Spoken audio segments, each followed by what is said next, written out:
good. Approved? Hello, Bill. Hello. Would you like to say a few words? Sure, I'll say a few words.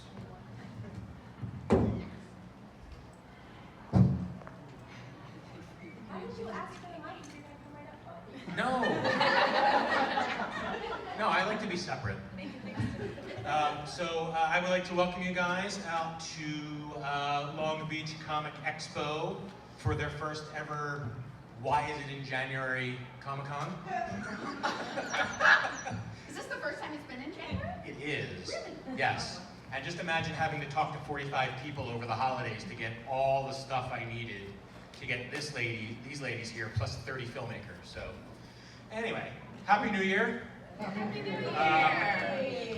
A few years back, I went to New York Comic Con and they had this really cool panel called the Women in Comic Books, and all the panelists were men. So I thought, wow, that's great marketing. I'm going to start one of my own called Women of Sci-Fi, and I'm just going to let them do what they do and get out of the way. So we started the Women of Sci-Fi panel about 3 years ago, and last year we had a standing room only event at WonderCon. So we're hoping to continue that this year. I won't introduce anybody, they'll all introduce themselves. But after this, we have screenings all day long. We also started the Women of Horror panel, which will be tomorrow at 11:30 in the same room. We hope you'll come out.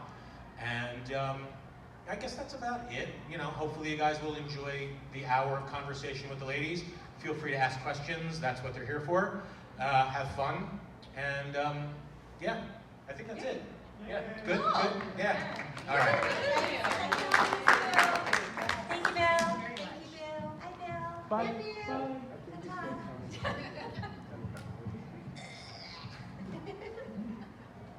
All right. Are we ready? Oh, so ready. Go. All right, let's do this. Hello, everyone, and welcome to the Women of Sci-Fi panel. Thank you for joining us. That's my voiceover voice. I like it. I'm hiring you right now. Happy New Year. Thank you. And let's just kick it off. I'm sure everyone here knows who you lovely ladies are, but for those of you who don't, let's start here and work our way down. Yeah. Okay, hello everyone. Happy New Year. My name is Aliza Pearl. I am an actor, a writer, an improviser, and a professional Trekkie. I do a lot of Star Trek fan projects. Most notably, I've done a Geek and Sundry Star Trek Adventures RPG called Shield of Tomorrow. It's all up on YouTube. We don't play it anymore currently, but it's like a year of RPG campaign. It's like hours and hours of content. I've also done a lot of other like sci-fi and genre RPG stuff. I got to do a Carnival Row official in-world RPG last year in the summer.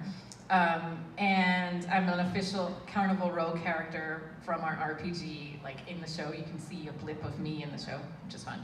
And I also write and direct and produce a lot of different things that are in the sci-fi and Star Trek genre place. Working on some current projects that aren't in fruition yet, but they will be. That's me. Hi guys, my name's Gigi Edgley. I play Chiana on Farscape, and I'm the host of Jim Henson's Creature Shop Challenge. Hello! Don't know how close to go. And I've worked with Michelle before on Star Trek Continues, which was amazing. I've also worked with this extraordinary gentleman right here, Mr. Christian Wilson, who's a very fine actor himself. And we've done several projects together that were crowdfunded, and he's been a huge part of that, producing and acting, and also playing creatures and all sorts of things that we forced him to do. So thank you, Christian, for coming all this way today. It's great. Yes, but yeah, we do a lot of our own projects now. There's a couple of things that have been bubbling.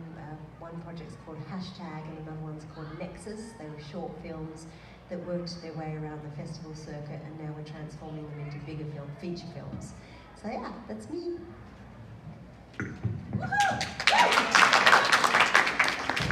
Hi, I'm Nakia Burrise, and I do nothing. Get out. Get out. Most people know me from Power Rangers. Power Rangers Zeo, Power Rangers Turbo, and the Turbo movie, but I've gone on to do much more than Power Rangers, but nobody seems to care. Because they're always like, whoa, whoa, whoa, whoa, Power Rangers.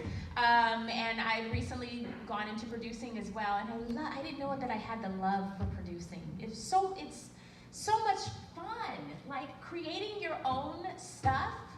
I was having an interview earlier with this young man over here, and that's something that I talked about just briefly about producing your own stuff, being in charge of your own is so important. That's me. Hi everybody, my name is Michele Specht. I am play Dr. McKenna on a streaming series, Star Trek Continues, that finishes out the original 5-year mission of the original series of Star Trek. And I also play a couple of reoccurring roles in Star Trek Online. That's kind of like the most of the sci-fi stuff. Holy crap, Mr. Spock actually just walked through. No, I'm not, okay, no one walked through that door. That man does not exist. Don't look at him. Yeah. So, yes, that's who I am. So let's go ahead and just dive right in. Like, this panel is the Women of Sci-Fi. So let's start about, like, what drew you to this genre? Oh, you want to tell you? Yeah, who the hell are you? Thank you. You don't want to hear about me. Yes. We do. All right. My name is Jackie Dallas. I am an actress. I do mostly television. I'm best known for my role on Stranger Things. I was in season 1. I played the teacher's girlfriend. Since then, I've done a couple of other Netflix projects. I can't really talk about a whole lot of them now. I've worked on an awesome film last year with William Shatner and Jerry Ryan. So that's my one step into that universe with y'all. It's called The Devil's Revenge. It's out now. It's available on Amazon Prime. Oh, sorry. I keep misinterpreting all your gestures. They're Australian.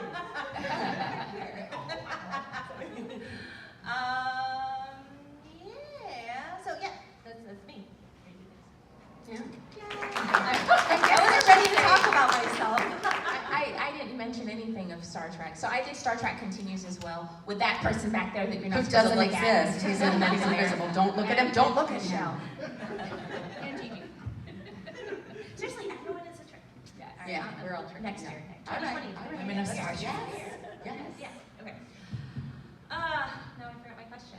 Oh yeah, sci-fi. Tell me what drew you to the genre of sci-fi, how you got into it, and what you love about it. Let's start over there. Go to the loud one. I actually was a Star Trek nerd before I got involved in any amalgamation of the franchise.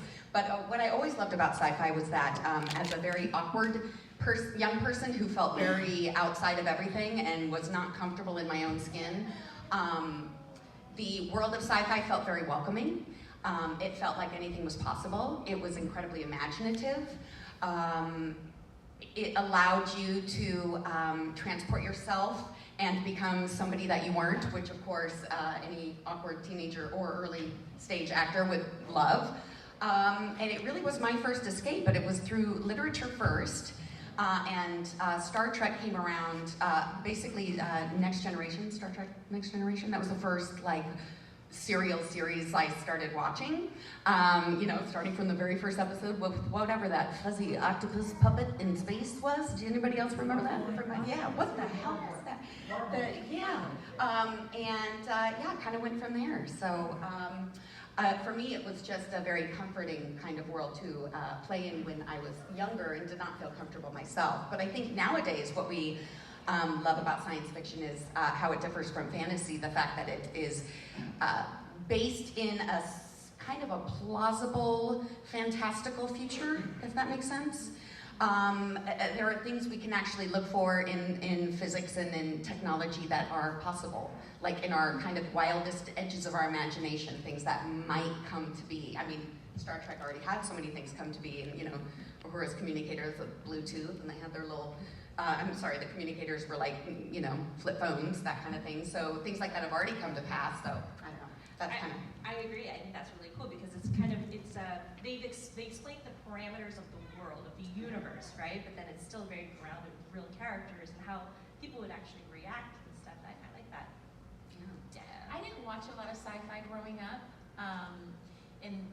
later years getting into, would Power Rangers be considered sci-fi? Yes. Yeah. To you guys? Okay.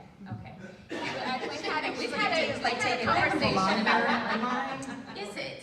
So, so I guess that would be my first experience with acting in a somewhat sci-fi thing, saving the world and morphing. And I'm asked that question all the time. How did you morph? I was like, I really don't want to crush your spirit by telling you what we really did. But I love. I think Michele was saying just a whole lot of things that I agree with. But I love having being able to explore outside world, being able to explore something outside of what we naturally see. That is always fun. I love that she said she was an awkward teenager. I think we all went through a God, stage. I hope so. I really hope. You weren't the only one. So I just enjoy creating characters and fantasy and exploring as much as I possibly can. I just love it. I just love it all. I don't know if I answered the question, but there you go. You're gonna kill me because I was never into sci-fi.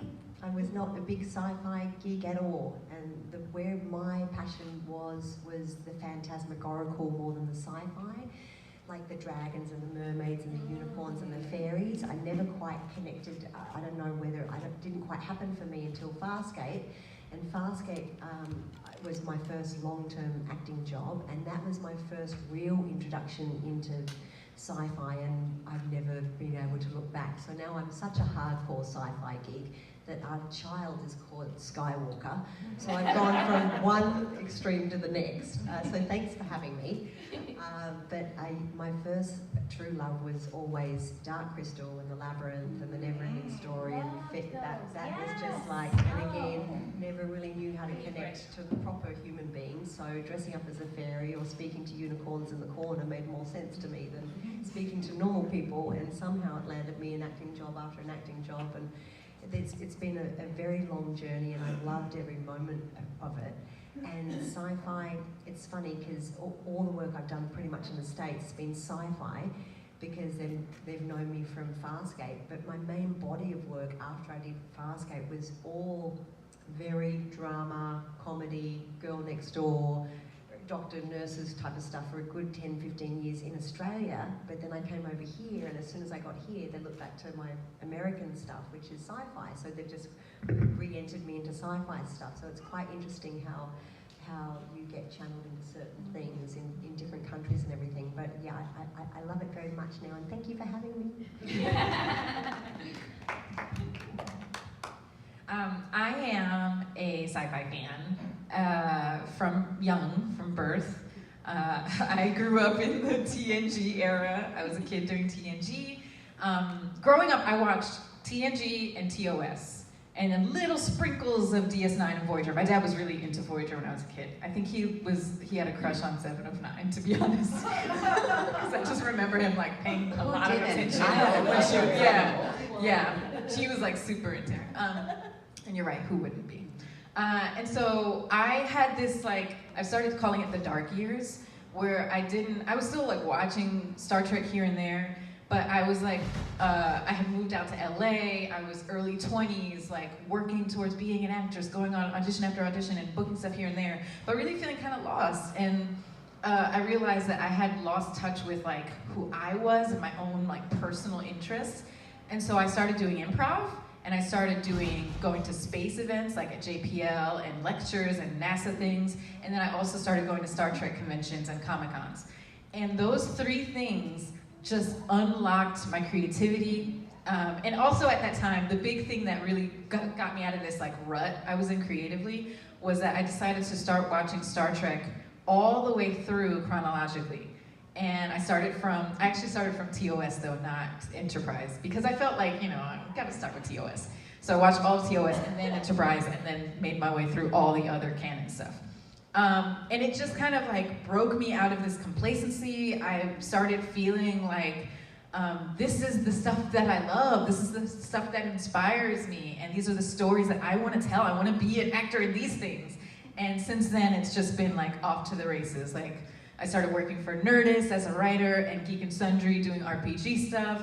And I've been writing like crazy and doing improvised Star Trek like crazy, and just like, I haven't stopped since then. So Star Trek saved my creative career, basically. That's great.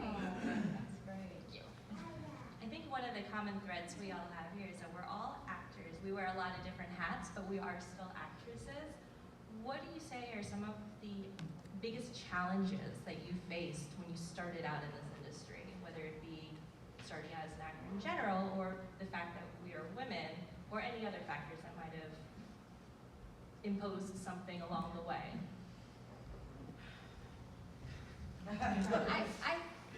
Okay. I used to, so when I was on Power Rangers, I was also in a singing group. So I also sing. So we had a production deal, and so I was doing Power Rangers, I was doing singing, I was doing everything that I wanted to do, and I was exhausted. And I remember asking God, I was like, I just wanna rest. Don't ever ask him that. Don't ever ask him that. Like, I feel like I've been resting ever since. Like, it hasn't been as busy. But what I found in this industry, sometimes people want favors, if you know what I mean. I'm not the one. And so I encountered some of that, which is why I left the music industry. And I know this is kind of a sticky situation with the whole Me Too and all of that stuff, but I'm just being honest. I think that if you are a woman and you're trying to get further inside of your, there's women that have hit those roadblocks. I've hit some of those. Some opportunities that weren't given to me because I'm just not the one. That's not what, I'd like to earn my job because I've auditioned, I've done well, and I fit it, not because I did any kind of favors. So those are some of the challenges. And then, you know, being a woman of color going to an audition, I've done quite a bit of commercials in my time. Even just in this last 5 years, I remember going to a producer session, and there were 3 African Americans, and there were about 40 Caucasian people. And my husband is Italian, Filipino, Lithuanian, and he looks Puerto Rican. I know. So the role called for a couple to go in, and there was only 1 African American man for 2 African American women, and everybody else was Caucasian. And they actually said to me, if I wanted a chance for this commercial, that I would have to go in with him. I couldn't go in with any of the Caucasian men. And I was like, this is what year is, this is what? For real? For real. Like, I couldn't even, yeah. So we still face, you know, there's still, you know, we're still working on things. Room for growth. Yes, a lot of room for growth. A lot of room for We're growth. making strides, but we still got a long way to go. Yeah. For myself, I'll talk as much as you let me. You're gonna have to like take it away or turn it off. Is basically gonna be what's gonna have to happen. I don't know if this is because of the generation I am or just because of who I am. I think when I first came to Los Angeles, there was, I think a lot of young actors, probably more female actors than male, are looking for other people to tell them who they are. I was very much looking for some kind of definition. There was not kind of an internal core that I felt at home in, or that I felt solid in. When I was walking into a room, it truly was like, whatever the hell you want, I will try, I will be it, whatever it is that you want. So I think especially as a young woman, and being the age that I am and when I first came out here, that leaves you open to facing, you know, what we're seeing the ramifications of today. I mean, I lost my first manager. My first manager basically fired me because I wouldn't do and wasn't willing to do the kind of jobs that he thought I was. I had the line of, well, look at you. What do you think you're made for? You know, and I was like, and I was so ashamed when it happened. I was so ashamed. I didn't tell anyone. I didn't tell my parents. I felt I had, the fault was mine. It was my fault for being, you know, inhibited and, you know, uncomfortable. So it's a tricky situation because I feel like as women we're going to be facing and have faced, and will for a while. It's just, we're talking about how many thousands of years, you know, that thing is, those kind of ideas of what it means to be feminine, or what it means to be in this business, or it's going to take a while to change. But that I felt as an actor that I didn't come in with that a good sense of who I was. So I was just constantly looking outside of myself for people, or jobs, or relationships, or to just tell me who I am. Give me a definition, and I would literally define myself in reference to whatever I was involved in, whether it was a relationship or a project or a group, a performing group. I was part of the sketch group for a very long time, so I found like, oh, I am the, you know, loud, Well, pratfall. Yeah, I'm the one who, yeah, really. So, yeah. I think that's such a universal struggle, you know? Like, when you're young, you're trying to figure out who you are, right? You're trying to figure out, like, what you stand for, and what you believe in, and how you see yourself and how other people see you. But add another layer to that, as an artist, we're so vulnerable because we also want to be validated for our craft. We want to be seen for what we can do, what we can contribute artistically. So if how we see ourselves doesn't align with how other people might see us, and what they expect from us, which doesn't align with what we want to do or feel comfortable doing, I can see that being a definite challenge for sure. I think I've told this story at one of our last Women in Sci-Fi panels, because we've had a few now as girls. But it's so true what you say, and at these amazing conventions we meet you guys, and so many people come up, and we're so supportive of you, because we wouldn't be here unless it was for you. So thank you so much for supporting our dreams and helping us along the way. But so many people I meet are like, oh my gosh, you know Nicole Kidman and Kylie Minogue, and you know, blah, blah, blah, blah, and you live this high life, and there's definite moments of glory and abundance, but there's also, like my mum calls me up and she goes, oh, I can't believe you haven't thrown yourself in front of a truck. It's a typical, like, nice mum thing to say. Like, she's trying to be supportive, but you're like, huh? She goes, you just hear no, all day long, don't you? And I'm like, yeah, I do. She goes, but then you bloody well get back up. And I just don't know how you do it. And it is true. It's a beautiful career, and it's amazing, but there is a lot of no's that come with that one yes. Like when you are trying to, that one or two, and so often you see someone on the billboard, or you see someone on the television, or you see someone behind a Comic-Con thing, and you go, oh, overnight success, and you go, there's so much hard work and hustle and perseverance and courage that goes into that. You know, trying to, definitely in my later years, it was weird. Like, I look back and I feel like I should be more comfortable in my skin now, because I've experienced so much, but I think I'm going in reverse. Now I've got a little one to fend for and care for, and want to make sure that there's, speaking of which, hello darling daughter, make sure there's food on the table. Like, it's bigger stakes now. So I feel like with the whole conversation of what is one of the most challenging aspects to me, definitely in the later years, has been reminding myself to be positive and then keep creating new work no matter what. And instead of putting that turbulent energy when you do hear a no into, oh, poor me, what am I going to do? Go, oh, it's obviously God's input of the universe, myself telling me that's not the choice. Create a new one, and maybe don't wait for the phone call to come in. Don't wait for the phone to ring. Go out. We've all got cameras, you know. Make projects, do music videos, channel that energy into something positive. As you said, like, something good will surely come of it. Yeah, I mean, I don't know. The only thing I can add, really, I feel like you all covered bases for me too, that I have definitely felt, like the commercial thing, the weird segregation and weird racial stuff that happens in the commercial world. It's so antiquated, but yeah, it's still happening.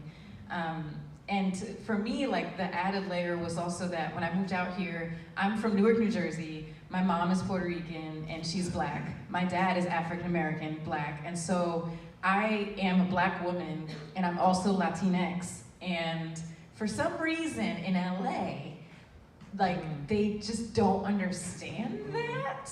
They don't understand that Latinos aren't a race, and that first of all, it's many different cultures and countries, and so coming out here, speaking of commercials, like, I would get sent out for, like, Spanish commercials every once in a while.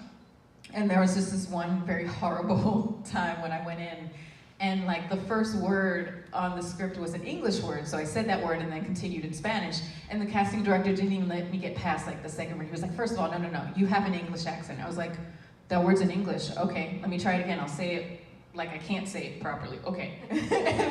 And he just wouldn't let me even do the audition. He was like, he's like, what are you? I was like, well, my mom is Puerto Rican. And he was like, you're not Puerto Rican. And I was like, well then, okay. I'm fluent in Spanish, but okay.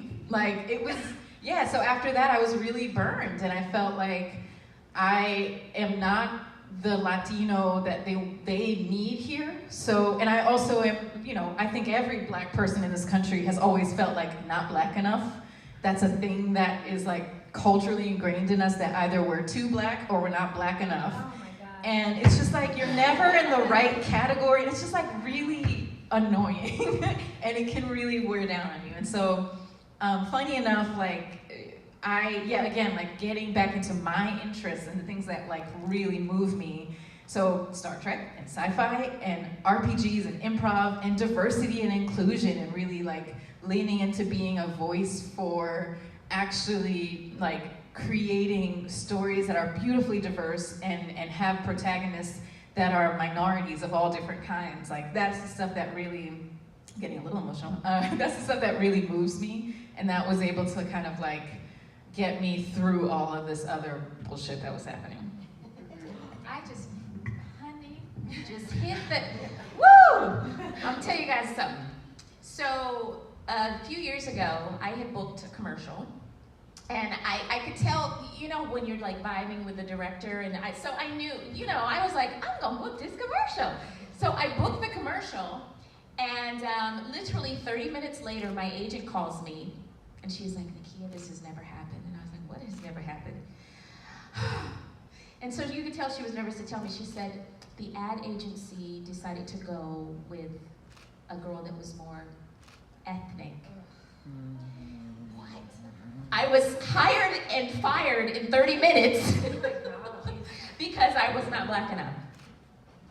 So it's just, they still had to pay me because they booked me, which was great. I still got paid.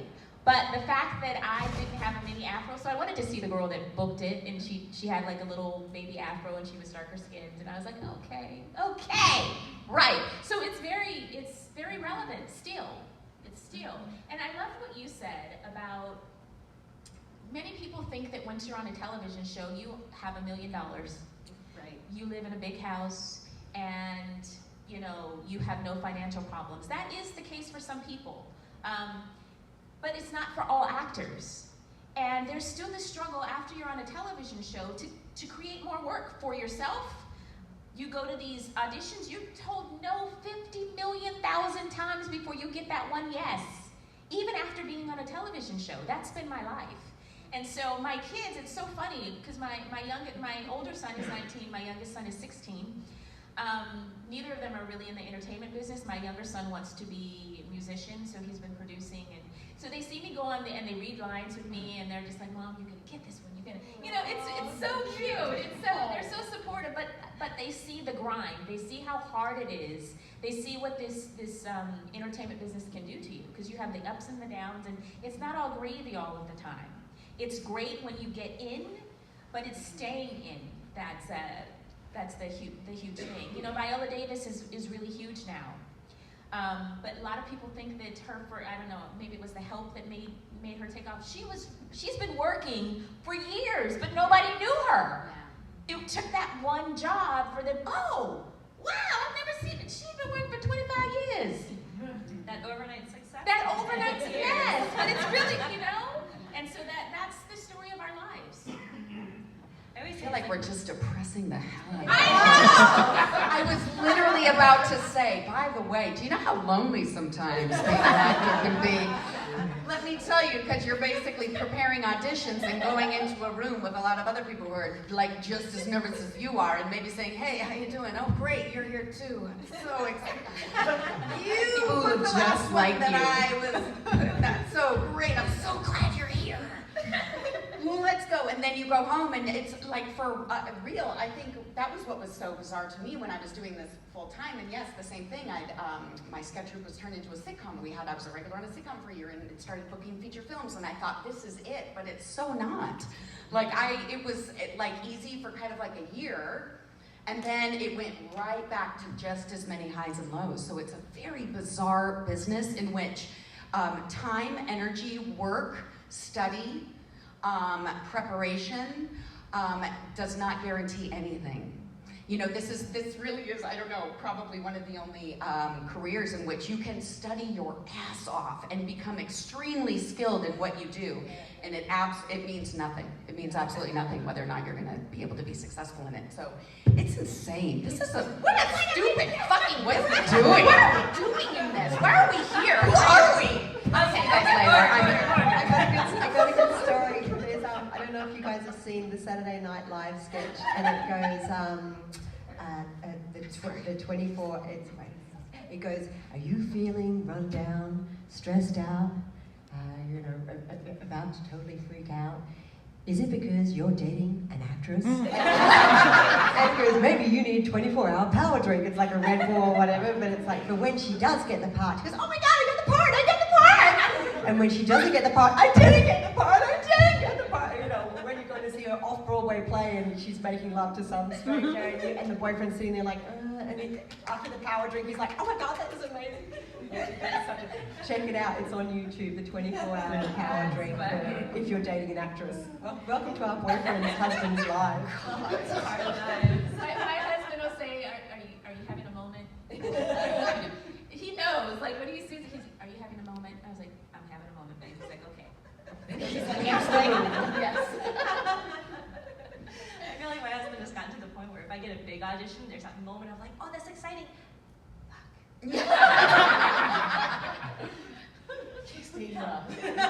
No expectations, you know. Oh my God, that's a whole other world in itself right there. Do we have questions? Yeah, I feel like we're just sitting here. Yeah. I do have a question. Yes. So, despite sci-fi being touted as a genre where anything is possible, there's not a lot of trans women front and center in charge in the future. So, for all of you, in your role in the entertainment industry, what are you doing to say like, hey, where are the trans women? Because we're women. Right. I think I got this same question from someone I was asked. It Was it you me. actually? It was me. Sweetie. And I It will was a ask really it good again and question. again and again. Yeah, I'm glad you do. I think every kind of ignored, disenfranchised group will thankfully, is eventually kind of coming to the forefront of our consciousness, right? In society and culturally. And I feel like what is necessary with the trans community is the same thing that was necessary with any person of color, with the same thing that we're looking for with women in general, which is we don't just want representation. What we need in order to actually have fundamental change is participation. That's really what the change is going to be. So we don't want to just see someone else's idea, someone who is part of kind of the status quo of creators, meaning white men, kind of showing us, yeah, well, we have a black woman in it, we have a black woman, but it's pretty much what you're going to see if that's kind of who is participating in the creation of it. It's going to be their idea of what a black woman is, right? Or their role, their character, whatever that would be, or the limitations of that. So I think that the key of that is going to be fundamentally, just like with all groups that are looking for more people like them, which is what is needed, right, for all of us on the planet Earth, is not just a representation, but it's going to be participation, and it's going to be participation at every level, starting from the ground up. So, having that said, the trans community is one that's just been incredibly underserved in all realms, and I feel like there is that process of where, like, with every group, the society is like, well, okay, so you're here, and now we're going to get to know you. What are you all about? Like, there really is this kind of time period of, well, okay, let's learn about you and what life is like for you. And the first things we'll see will be more hi, baby. Hey! Oh my God, that's crazy. There's two versions of myself walking in the door. Hello.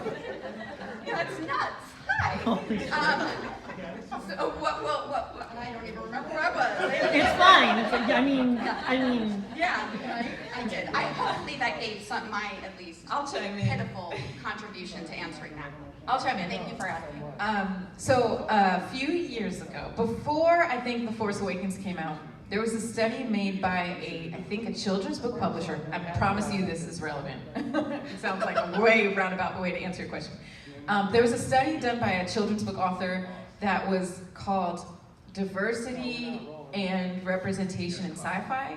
And it was like a one-sheet infographic that they put out, and it showed how abysmally low like specific representation was. I don't know if you saw that particular study, or we all know like how abysmally low it is. And I don't even think the trans community was on that, unfortunately. Oh, great. On that report. That's Yeah, cool. exactly. So that like, but it showed that like of all sci-fi, something like 6 or 7% of the protagonists were women of color.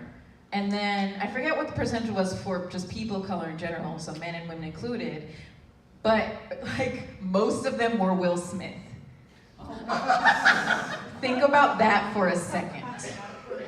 Before The Force Awakens came out, most of the like black men / just even if you want to put the whole group together, people of color in sci-fi in protagonist main roles were Will Smith. So yeah, we have a lot of work to do. And now The Force Awakens has come out, and all the other, sequel trilogy have come out. We have Star Trek Discovery, we have all these other ones.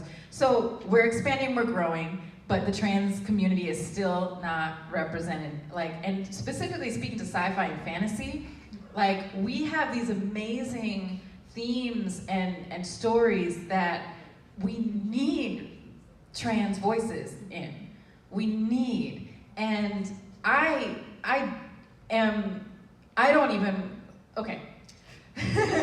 So I have like a mini production development title that I work under called Starshade Media. And the mission of that is to create sci-fi and fantasy and genre work that has those specific minorities as protagonists, not just characters, not wearing like a Klingon face, not being mo-capped like Lupita, covering up all that beauty. I love that character, but still, come on. But like having us in protagonist roles. And I have collaborators who are trans women. I have NB collaborators who I'm in the early stages of creating those types of projects with. And I hope to help contribute to that personally, but also to help support anything I see. If there are any please, I hope that anyone in this room, if you see a trans sci-fi story, a sci-fi story made by trans people, with a trans woman as the lead, I want to see that. So please share that. Help spread the word, and let's all be advocates.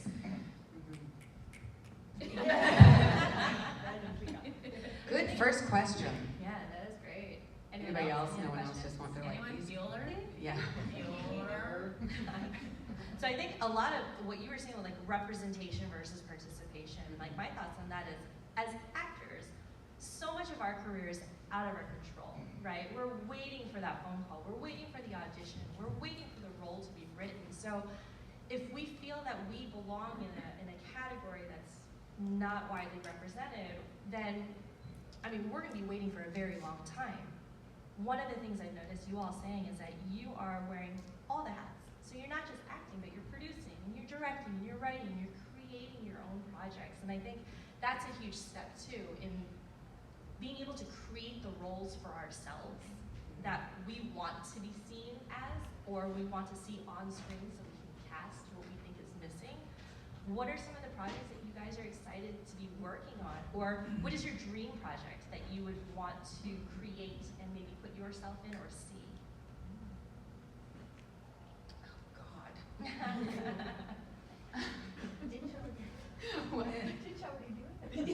Or something that you don't. I kind of actually did.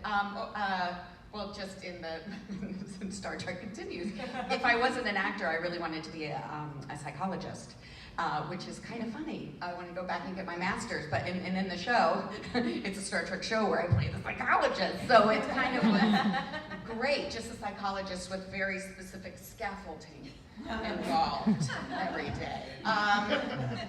But yeah, I think what person wouldn't want to think about themselves as some kind of superhero, I think that's pretty, to set your imagination on fire would be amazing. But as far as creating, like your dream content, I would have no idea where to even start. I'll be honest with you, I have no idea where to even start. I want to hear from you that obviously are much further along in your human development, because you have to take a minute consider to think this. about it because we've never been asked this before. Yeah. Like, I'll jump in. In the perfect world. Do it! Yeah, do it. Okay, I for years have been wanting to do a Guinan series. what? Guinan. Ooh, yes! Girls! Yes! Yeah, and so I am. I actually wrote one with a collaborator, Shelton Perry, several years ago, and we've like pitched around here and there, but like soft pitching, and we haven't like actually met with CBS or anything. And then we both, we've been working on our own projects and our own careers, have done different things. But now I'm like reworking that, and I want to like see if it has some legs, because there's so much Star Trek right now. Like there's so much new content, and Guinan, come on, Guinan is like hundreds of years old. There's so many stories to tell there. So that's like, I think that's my dream project, to get to create that series and write on it. And I don't think I want to play Guinan anymore, because I want an actress who actually looks more like Whoopi Goldberg to play her. And I want more, colorism is a really big issue, and I want a woman who is darker skinned than me to play Guinan, because I think that would be dope. And I want to see, my mom is a chocolate lady, so I want to see that on the screen as Guinan. But yeah, I think that's my dream project right now. And then of course, yeah, I would love to just like play a Marvel superhero. Come on, like, yeah. Yeah. Oh, I just thought of mine real quick. I would be a Galaxy Quest, the series. But I mean, and we do kind of somewhat have that. Kind of. Orville, a little bit, but I don't know, I think we could do it better. Do that too, though. I think we could do it better. Right? Yeah. Okay.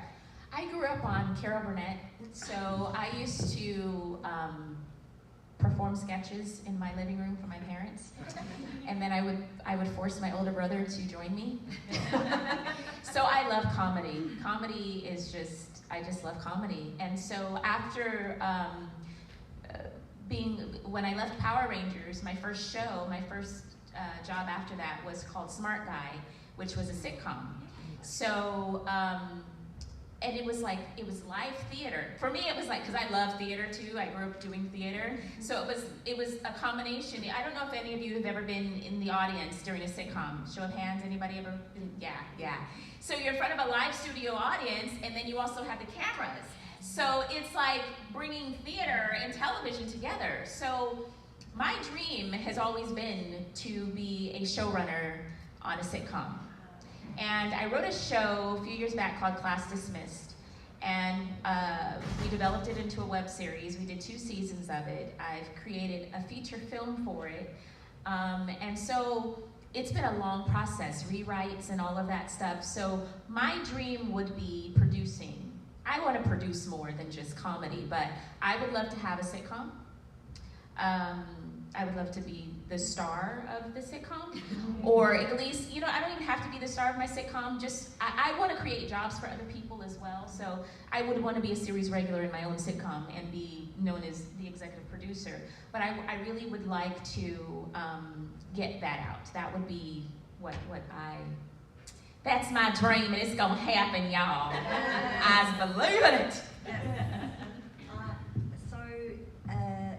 At Christmas, just before I went back home to Australia, I was going through all the photos of the year, and I'd forgotten how cool the year had been. Like when we had our baby on December the 13th, and I thought I was going to be a stay-at-home mum. My guy's like, "What?" And I was like, "What?"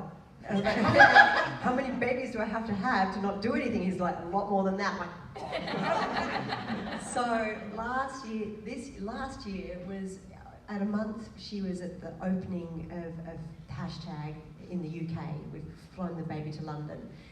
Every single weekend, pretty much after that, we went to Denver, DC, to Australia, to San Francisco, to literally every single weekend, maybe missing a couple. We were in a different town, mainly in the US, but also in the UK and also Australia with this little one. So it was so bloody cool. And again, that's all of your making, It goes back to I've been so blessed at, working for the Henson Company and SciFi Channel and all the top television shows in Australia, and now to be living in Los Angeles, meeting all you guys, and literally the last few projects have all been fan created, and hashtag was this beautiful short film. It was 2 fans that came up to me at DragonCon and they said, would you be into reading this script? And I read it and I was blown away because I'd moved back to shoot Jim Henson's Creature Shop Challenge Series 2 because they said it was definitely happening. And then I'd moved everything over, my dog, my cat, my life, and we waited for a year and I couldn't audition for anything else. So you're like, how do you earn a living while you're on hold? And they're like, oh, by the way, we're not picking up that show. I'm like, what? So there've been a lot of whats. And you guys have been my savior for all those really dark times. So they came up to me, they said, would you be interested? I said, how are we going to do it? They said, we're going to do this thing called Kickstarter. It was back when Kickstarter was just sort of bubbling. I was like, I can't ask you guys for money. You already supported me so much. And they said, listen, people really love joining forces and telling stories together and supporting each other like this.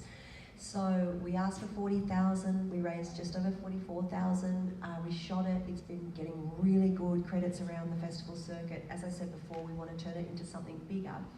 But I sent it to Brian Henson and I sent it to the creator of Farscape because they've been talking about bringing Farscape back. So I wanted to keep myself in their vision. So I'm like, oh hey, just letting you know, this is a little project that we've just done. And I wasn't meant to send the film out to anyone because it's, going around the circuit, and the producer and director had specifically said, this is for you, your eyes only. I'm like, yes. Hey, by the way, Brian Henson. So I sent it to him and he wrote me back an email almost within 5 minutes, which he never does. It usually takes a couple of days and the secretary replies or whatever, and he goes, this is the most astounding work I've ever seen you done, bravo, like the best beautiful email, as did the other creator, beautiful Rodney O'Bannon. So anyway, at DragonCon this year, we were doing a panel and the two, Brian Henson, Rodney's in the panel, and the producer and the director are in the audience, and I said, oh, I've been working, about hashtag, and Brian goes, oh, I just have to interrupt for a minute, I've seen it. It's fantastic. I was like, well, they can't fire me now, And afterwards, the producer and the director came up. They said, you know what? We'll let you have that. That's okay. We don't mind if you accidentally showed it to Brian Henson. That's fine, So the whole point of this very long story is that making your own projects is so satisfying, even probably more than anything that you've ever been employed as, because you know the blood, sweat and tears that go into it. So I plan to do a lot more of that. I just get so distracted with the little Skywalker going, mummy, mummy, mummy. But I need to wake up 2 hours earlier to get that done. Note to self. By the way, I just need to say this out loud. I want to eat your baby. I want to eat your baby. She's so cute. Okay, we're in the last couple of minutes. Do we have any other questions from the audience for the panel here? No. What? Yeah. I'm literally looking. Oh, yay! Because you just had a baby, and when I was in my acting days, it was, we're not going to hire you if you were married, you're going to have thinking about having a family, or the thing is, when you do, the director of Juno, she did all this great stuff with Juno and everyone with dinner, then she decided, well, I'm going to stop and have my family. Tried to come back, and they said, what have you done lately? Right, yeah. And that's another big obstacle I see for women in anything, in any business actually, is how do you get over the fact that you're seen as either a worker or a breeder. How do you face that Oh challenge? my God, that's so hard. You're a worker or you're a breeder? So far, so good, touch wood, although when I heard Farscape, we were starting to work on another one, and then I heard whispers of Farscape coming back. I'm like, no, shop's closed.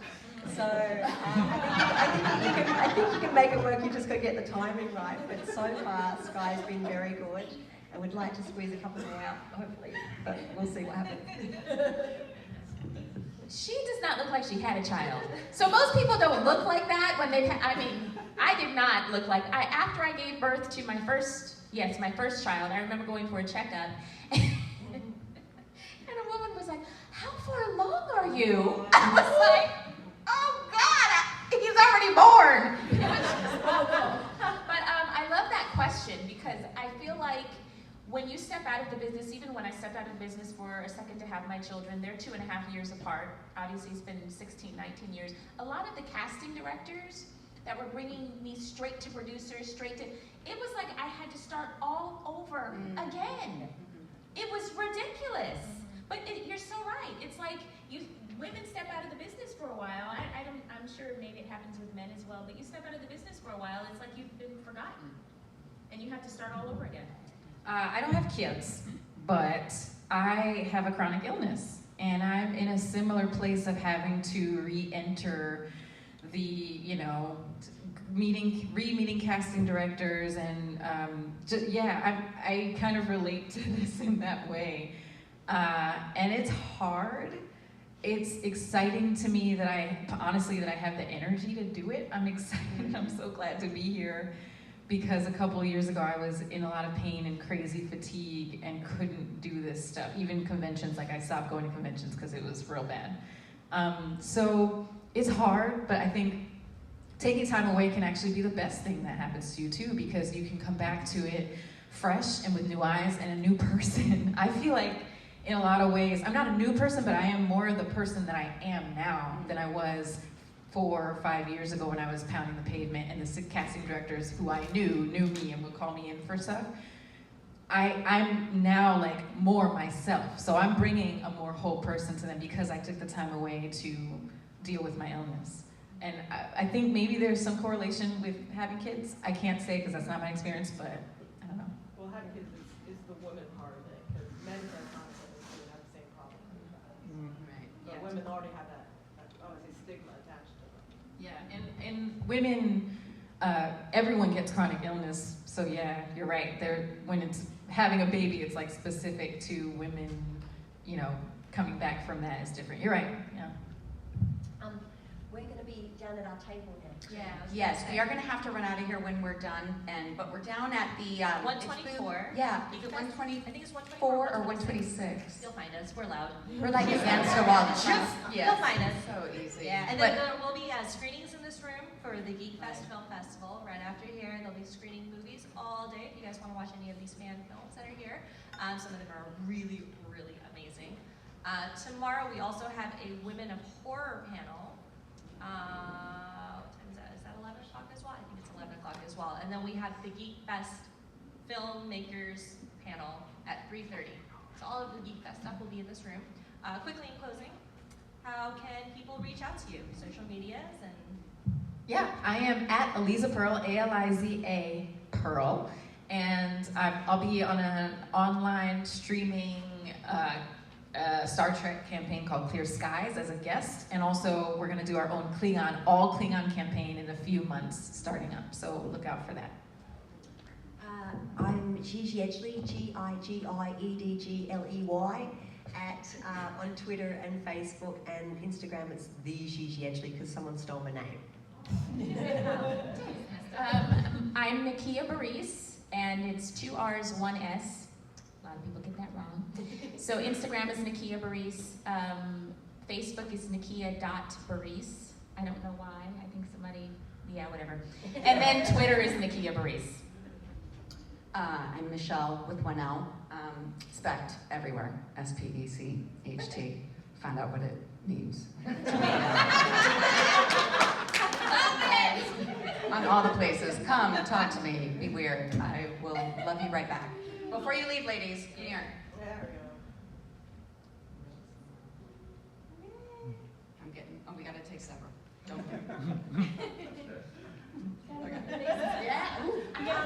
Come and see us. Yes, come and see us right now. please. We have to run down there. Thanks So so much. That's Thank you so much. Guys, thank thank you so much for